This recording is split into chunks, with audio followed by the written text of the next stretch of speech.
And he costs a miserable £76,000. Surely you could live with one of these every day of the week.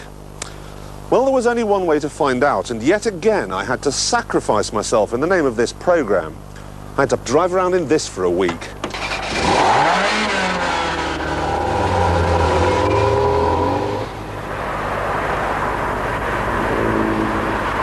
A lot of people ask these days why on earth you would spend all the extra money to buy a Ferrari when for a whole lot less you could have something like a...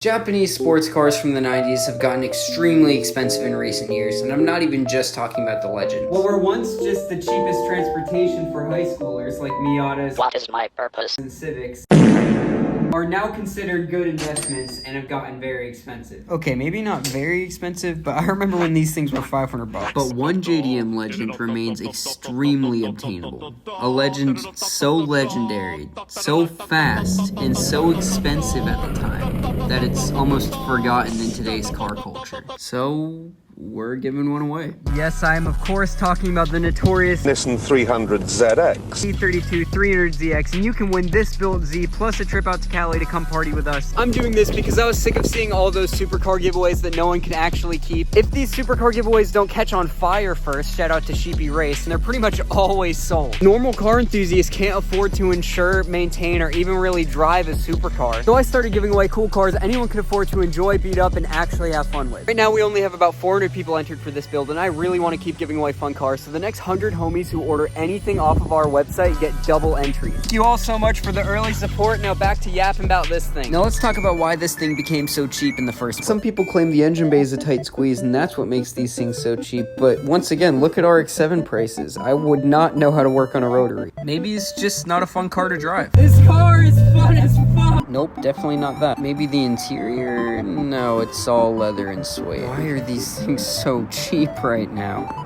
Well, it sounds stupid now considering how cheap these are, but what killed this Z from the start was its price. The Mach 4 Supra had an MSRP of $21,000 at the time. The FDRX7 had an MSRP of $31,000, which was considered very, very expensive for a Japanese sports car. The Z32, a whopping 38 grand for a base model. This made a way higher barrier of entry for the Z, not only for consumers, but for tuning companies, pop culture, and even the movie industry. I mean, there's a severe lack of Z32s in the Fast and Furious franchise, that's all I'm saying. My point is, with the Z32 being so much more expensive at the time, it was hard for the legendary Z to fight for relevancy among its rivals. It's almost poetic, the fact that we focus on giving away affordable tuner cars, and at the time, this was anything but affordable. I've had the pleasure of driving a Skyline, not a GTR, a GTST, but a single turbo RB to the rear wheels, and it was a very, very fun car, very engaging. I just can't see why these aren't similarly priced to any of the other JDM Legends. And those other rival JDM Legends weren't actually the Z32's rivals at all at the time. While Toyota and Mazda were focused on battling the muscle car industry for the space of affordable sports cars, Nissan was aiming straight for the exotic industry with the Z32, and it dominated in this space. And Jeremy Clarkson comparing the Z to a Ferrari wasn't just a throwaway line either. In the next clip, Clarkson says the Z32 is every bit as well built as a Porsche and claims the Z is a better bargain.